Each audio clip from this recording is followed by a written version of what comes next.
Hi friends, എല്ലാവർക്കും India ഗ്ലോബിലേക്ക് സ്വാഗതം.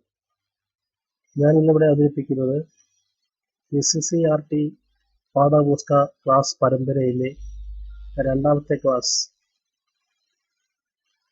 5ാം ക്ലാസ്സിലെ ബേസിക് സയൻസ് പാർട്ട് 1 വിഭാഗത്തിലെ രണ്ടാമത്തെ ചാപ്റ്റർ ജീവജലം എന്ന പാഠമാണ്. വളരെ ഈസി ആയിട്ടുള്ളൊരു ചാപ്റ്ററാണ്, വളരെ ഈസി ആയിട്ട് മനസ്സിലാക്കാവുന്നതാണ്. വലിയ കഠിനമായിട്ടുള്ള ഒരു പോർഷനോ അല്ലെങ്കിൽ അത്തരത്തിലുള്ള സബ്ജക്റ്റോ ഇതിലില്ല. എങ്കിലും നമുക്ക് അത് നെഗ്ലക്ട് ചെയ്യാൻ പറ്റില്ല. പെട്ടെന്ന് ഓടിച്ച് അതിന്റെ ഒബ്ജക്റ്റീവ് ടൈപ്പ് ചോദിക്കാൻ സാധ്യതയുള്ള ക്വസ്റ്റ്യൻസുകൾ നോക്കാം. ജീവജലം നമുക്കറിയാം. ജീവൻ നിലനിർത്താൻ അത്യന്താപേക്ഷിതമായ ഏറ്റവും പ്രധാനപ്പെട്ട പ്രകൃതിയിലെ ഘടകം ജലമാണെന്നറിയാം. ആ ജലത്തിന്റെ സവിശേഷതകളാണ് ആദ്യം തന്നെ ഈ പാഠഭാഗത്ത് പറയുന്നത്. എങ്കിലും നമുക്കത് അറിയാമെന്ന് ഞാൻ പ്രത്യേകിച്ച് പറയുന്നില്ല. എങ്കിലും ഒന്ന് പ്രധാനപ്പെട്ട പോയിന്റുകളൊന്ന് ഓർമ്മിപ്പിക്കാം. വസ്തുക്കളെ ലയിപ്പിക്കുന്നു, ജലം വസ്തുക്കളെ ലയിപ്പിക്കുന്നു, ജലം ഒഴുകുന്ന പ്രകൃതമാണ്, താപം വഹിക്കുവാൻ കഴിയുന്നു, നിശ്ചിത ആകൃതിയില്ല, ഉൾക്കൊള്ളുന്ന പാത്രത്തിന്റെ ആകൃതി സ്വീകരിക്കുന്നു. പിന്നെ ജലം സ്ഥിതി ചെയ്യുന്ന അവസ്ഥ 3 അവസ്ഥയിൽ: ഖരം, ദ്രാവകം, വാതകം എന്നീ 3 അവസ്ഥയിൽ ഈ ജലം സ്ഥിതി ചെയ്യുന്നു.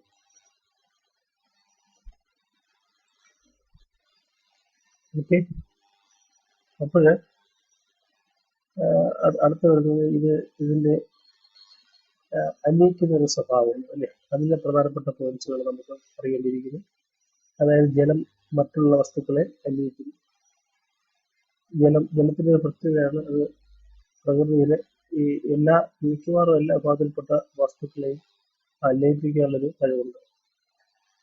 അപ്പൊ ലീനം, ലായകം, ലായനി 3 പോയിന്റുകൾ ഓർത്തിരിക്കുക.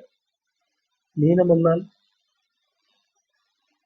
ലയിക്കുന്ന വസ്തുവിനെ ലീനമെന്നും, ഏതിലാണോ ലയിക്കുന്നത് അതിനെ ലായകമെന്നും പറയുന്നു.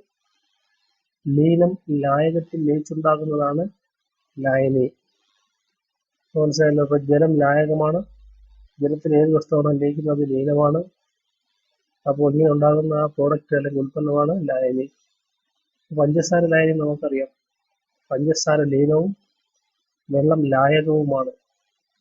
അടുത്തായിട്ട് കാണുന്നത് നമുക്ക് അറിയേണ്ടത് സോഡ കുപ്പി, അതായത് സോഡാ ജലം. ജലവും കാർബൺ ഡയോക്സൈഡിന്റെ മിശ്രിതമാണ്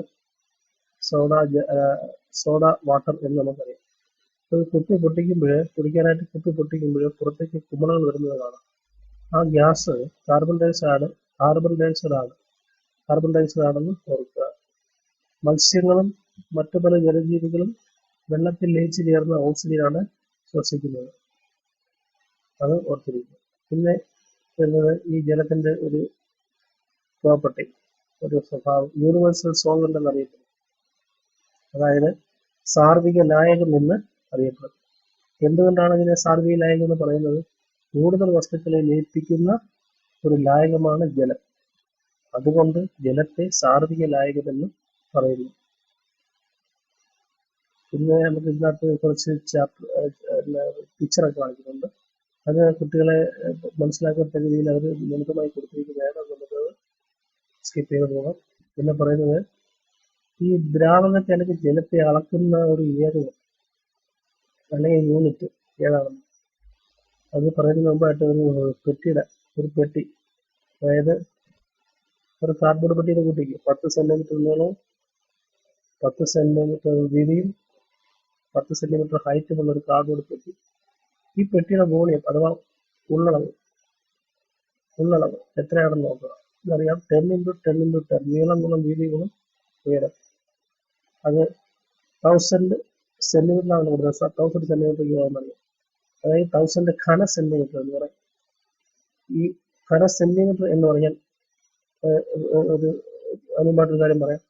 നമ്മൾ ഈ ദ്രാവകത്തെ അളക്കുന്ന യൂണിറ്റ് ഏകകം എന്ന് പറയുന്നത് ലിറ്ററാണ്. ദ്രാവകം അളക്കുന്ന യൂണിറ്റ് ഏതാണ്? ലിറ്ററാണ്. അപ്പൊ ലിറ്ററിന് ചെറിയ അളവിൽ, കുറഞ്ഞ അളവിൽ ദ്രാവകം അളക്കേണ്ടി വരുമ്പോൾ മില്ലി ലിറ്റർ എന്ന ഏകകമാണ് ഉപയോഗിക്കുന്നത്. മനസ്സിലായത്? Milli litre. അപ്പം ലിറ്റർ ആണ് ദ്രാവകം അളക്കുന്ന യൂണിറ്റ്. കുറഞ്ഞ അളവ് ദ്രാവകങ്ങൾ അളക്കേണ്ടി വരുമ്പോൾ അതിനെ മില്ലി ലിറ്റർ എന്ന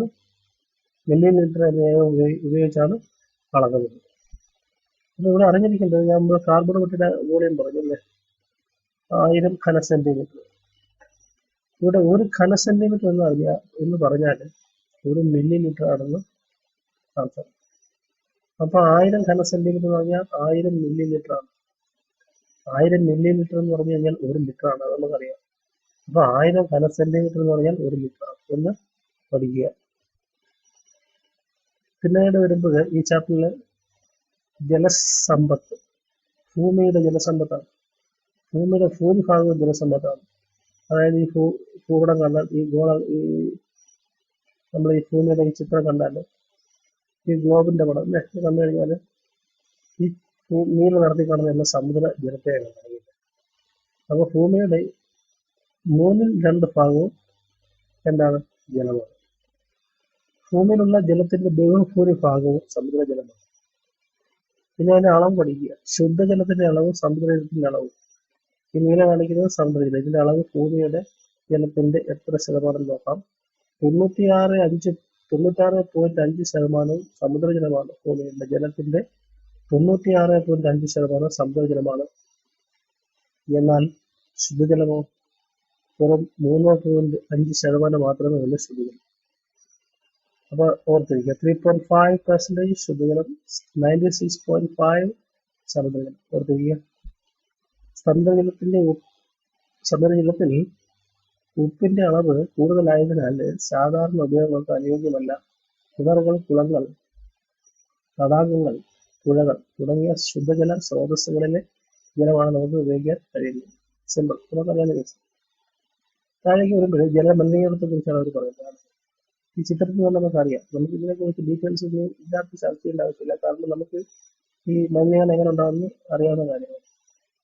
അതായത് പുഴകളിൽ വാഹനങ്ങൾ കഴുകുന്നതും, കന്നുകാലികളെ കഴുകുന്നതും, പ്ലാസ്റ്റിക് മാലിന്യങ്ങൾ ജലസ്രോതസ്സുകളിലേക്ക് വലിച്ചെറിയുന്നതും, മാംസ മാർക്കറ്റുകളിൽ നിന്നുള്ള മാലിന്യങ്ങൾ കലരുന്നതും, വ്യവസായശാലകളിൽ നിന്നുള്ള മാലിന്യങ്ങൾ കലരുന്നതും, കൃഷിയിടങ്ങളിൽ കീടനാശിനികൾ തളിക്കുന്നതും, ഇങ്ങനെയുള്ള കാര്യങ്ങളെല്ലാം എന്തിനു കാരണമാകുന്നു? ജലമലിനീകരണത്തിന് കാരണമാണ്. മനസ്സിലായാലോ? അത് നമുക്കറിയാവുന്ന കാര്യമാണ് അല്ലേ. അടുത്ത മഴ ഉണ്ടാകുന്നത് എങ്ങനെയെന്നാണ് അവർ പറയുന്നത്. അതായത് ചിത്രം കൊടുത്തിട്ടുണ്ട്, ഇത് നല്ല വ്യക്തമാണ്. ജലപരിവൃത്തി എന്ന പേരിലാണ് ഇത് അറിയപ്പെടുന്നത് ഈ പ്രവർത്തനം. ബാഷ്പീകരണം, സാന്ദ്രീകരണം. ബാഷ്പീകരണവും സാന്ദ്രീകരണവും കൂടെ ചേരുമ്പോൾ മഴയുണ്ടാകും. ബാഷ്പീകരണം എന്നാൽ ജലാശയത്തിലെ ജലത്തെ സൂര്യന്റെ ചൂടേറ്റ് അത് നീരാവിയായിട്ട് മുകളിലേക്ക് പോയി മേഘങ്ങളായി രൂപപ്പെടുന്നു. ഈ മേഘങ്ങൾ അന്തരീക്ഷത്തിൽ നിന്ന് തണുത്ത് അതെന്തായി മാറുന്നു? മഴത്തുള്ളികളായിട്ട് താഴേക്ക് വരുന്നു. അതാണ് മഴ. അതറിയാൻ ഇതൊക്കെ സിമ്പിളാണ്, ചെറിയ ക്ലാസ്സിൽ പഠിച്ചിട്ടുള്ള. ഈ പ്രവർത്തനത്തിന് മൊത്തത്തിൽ നമ്മൾ ജലപരിവൃത്തി എന്ന് പറയും. ഇത് ജലപരിവൃത്തി. ജലാശയങ്ങളിലെയും സസ്യങ്ങളിലെയും ജലം സൂര്യന്റെ ചൂടേറ്റ് നീരാവിയായി അന്തരീക്ഷത്തിലെത്തുന്നു. നീരാവി തണുത്ത് മേഘമായും മേഘം തണുത്ത മഴയായും മാറുന്നു. അടുത്തായി ബാഷ്പീകരണ സാന്ദ്രീകരണം തമ്മിലുള്ള വ്യത്യാസം ഓർത്തിരിക്കുക. ദ്രാവകങ്ങൾ ചൂടേറ്റ് ബാഷ്പമായി മാറുന്ന പ്രക്രിയ. ദ്രാവകങ്ങൾ ചൂടേറ്റ് ബാഷ്പമായി മാറുന്ന പ്രക്രിയയാണ് ബാഷ്പീകരണം. എന്നാൽ വാതകങ്ങൾ തണുത്ത് അത് ദ്രാവകമായി മാറുന്നതിനെ സാന്ദ്രീകരണം എന്നും പറയുന്നു. ഇപ്പൊ വെള്ളം നീരാവിയായി മാറുന്നത് ബാഷ്പീകരണം, നീരാവി വെള്ളമായി മാറുന്നത് സാന്ദ്രീകരണം. ഇത് രണ്ടും ഓർത്തിരിക്കും. പിന്നെ അവർ പറയുന്നത് ജലസംരക്ഷണ മാർഗങ്ങളാണ്. ജലസംരക്ഷണ മാർഗങ്ങൾ അല്ല, നമ്മുടെ പഴയ കാലത്ത് ജലസംരക്ഷണത്തിന് ഉപയോഗിക്കുന്ന മെത്തേഡുകളാണ് നമ്മൾ ഈ 4 ചിത്രത്തിലാണ്. അതായത് ജലം പാഴായി പോകാതെ സൂക്ഷിക്കുക. ജലദൗർബല്യം നേരിടുന്ന സമയത്ത് ഇത് പ്രയോജനപ്പെടും. അതായത് മഴക്കുഴി, കയ്യാല. അടുത്തതായി തട്ടുകളാക്കിയ ചരിഞ്ഞ ഭൂമി. അടുത്തതായിട്ട് തടമെടുക്കൽ. തെങ്ങിന് തടമെടുക്കുന്ന പടം കാണിച്ചിട്ടുണ്ട്. ഇത് റബ്ബറിന്റെ പ്ലാറ്റ് കിട്ടുന്നത് പോലെ ഇത് വലിയ മലയോര പ്രദേശമാണ്. തട്ടുകളാക്കി കൃഷി ചെയ്യാൻ ഉപയോഗിക്കും അല്ലേ. അപ്പൊ ഈ കയ്യാല നമുക്കറിയാം, മഴക്കുഴി നമുക്കറിയാം. ഇത് ഇപ്പോഴും നമ്മൾ ഉപയോഗിക്കുന്ന മെതലുകൾ തന്നെയാണെങ്കിലും കുറച്ച് പഴക്കമുള്ളതാണ്. എന്നാൽ ആധുനിക കാലഘട്ടത്തിൽ, ഇപ്പോഴുള്ള ന്യൂ ജനറേഷൻ കാലഘട്ടത്തിൽ പുതിയ കുറച്ച് മെതഡുകൾ നമ്മൾ ഉപയോഗിക്കുന്നുണ്ട്. നഗരപ്രദേശങ്ങളിലൊക്കെ മഴവെള്ള സംഭരണി മഴവെള്ള സംഭരണിയാണ് ഇത് ഉപയോഗിക്കുന്നുണ്ട്. നമുക്കറിയാം.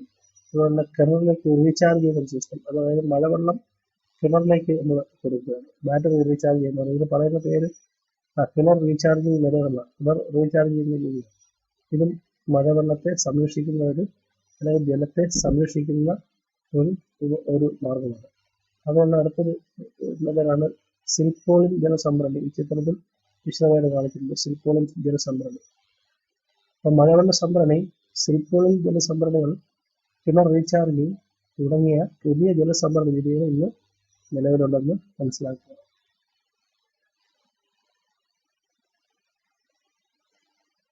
ഓക്കെ, അപ്പോൾ അടുത്ത എന്താണ് നോക്കാം. അടുത്ത ടോപ്പിക് വരുന്നത് കടൽക്ഷോഭം അല്ലെങ്കിൽ മഴ കൂടിയാൽ എന്ത് സംഭവിക്കുന്നു, അല്ലെങ്കിൽ ജലം അധികമായുള്ള വെള്ളം വിലയാകുമ്പോൾ എന്ന ഭാഗമാണ്. എന്താണ് പ്രളയം? നമുക്കറിയാം, വെള്ളപ്പൊക്കം, ഉരുൾപൊട്ടല്, മരങ്ങൾ കടപുഴകി വീഴൽ, കടൽക്ഷോഭം, കൃഷിനാശം, മണ്ണൊലിപ്പ്, മണ്ണിടിച്ചിൽ, വീടുകൾ കെട്ടിടങ്ങൾ തകരൽ, മഴക്കാല രോഗങ്ങൾ, ഇവയൊക്കെ ഈ മഴക്കാലത്തുണ്ടാകുന്ന മഴവെള്ളം അല്ലെങ്കിൽ വർഷകാലം അധികമായി കഴിഞ്ഞാലുള്ള നമുക്കുണ്ടാകുന്ന കെടുതികളാണ്. അപ്പോൾ ഇത് ഓർത്തിരിക്കുക. ചിത്രങ്ങൾ കൊടുത്തിട്ടുണ്ട്. പഴയ നമ്മുടെ കേരളത്തിൽ നടന്ന പ്രളയത്തിലെ ഫോട്ടോ കൊടുത്തിട്ടുണ്ട്. ഒരു വീടിന്റെ താൽഭാഗത്തോളം വെള്ളം കയറിയ സ്ഥിതിയിലുള്ള വെള്ളപ്പൊക്ക സമയത്തുള്ള ഫോട്ടോ കൊടുത്തിട്ടുണ്ട്. ഉരുൾപൊട്ടലിന്റെ ഒരു പിക്ചർ കൊടുത്തിട്ടുണ്ട്. അതുപോലെ കടൽക്ഷോഭത്തിന്റെ പിക്ചർ കൊടുത്തിട്ടുണ്ട്. ഇവയൊക്കെയാണ് നമ്മൾ ഓർക്കേണ്ട കാര്യങ്ങൾ. പിന്നെ ഇത്തരം പ്രകൃതിക്ഷോഭം ഉണ്ടാകുന്ന, ഈ ദുരന്തം ഉണ്ടാകുന്ന, പ്രകൃതി ദുരന്തം ഉണ്ടാകുന്ന സമയത്ത് സേവന സന്നദ്ധതയോടെ പ്രവർത്തിക്കുന്ന സംഘടന ഉണ്ട്. അത് ഓർത്തിരിക്കണം. റെഡ് ക്രോസ് ഇത്തരത്തിലുള്ള സംഘടനയാണ്. സേവന സന്നദ്ധതയോടെ വരുന്ന ഒരു സംഘടനയാണ് അല്ലേ. അതുപോലെ വിദ്യാർത്ഥികൾ, സേവന സന്നദ്ധരായ വിദ്യാർത്ഥികൾക്ക് പ്രവർത്തിക്കാവുന്ന മേഖലകളാണ് scout and guides, NCC, junior red cross മുതലായവ. ഏതൊക്കെയാണ്? Scout and guides, NCC, junior red cross മുതലായവ. ഓർത്തിരിക്കുക. അത്രയും പേരുകൾ ഓർത്തിരിക്കുക. ഇത്രയുള്ള ഈ ചാപ്റ്റർ. അപ്പോൾ ഈ ചാപ്റ്ററുടെ പേരാണ്. ഇത്രയും പോയിന്റ്സുകൾ നിങ്ങൾ ഓർത്തിരിക്കണം. നമുക്ക് അടുത്ത ചാപ്റ്റർ അടുത്ത വീഡിയോയിൽ ഞാൻ അപ്ലോഡ് ചെയ്യുന്നതായിരിക്കും. അപ്പോൾ ഈ വീഡിയോ നിങ്ങൾക്ക് ഇഷ്ടമായി എന്ന് ഞാൻ വിചാരിക്കുന്നു. ഇഷ്ടമായെങ്കിൽ തീർച്ചയായും നിങ്ങൾ ലൈക്ക് ചെയ്യുക, ഷെയർ ചെയ്യുക, അതുപോലെ സബ്സ്ക്രൈബ് ചെയ്യുക. അപ്പോൾ അടുത്ത ക്ലാസ്സിൽ നമുക്ക് അടുത്ത വീഡിയോയിൽ വീണ്ടും കാണാം. അതുവരേക്കും എല്ലാവർക്കും നന്ദി, നമസ്കാരം, താങ്ക്സ്.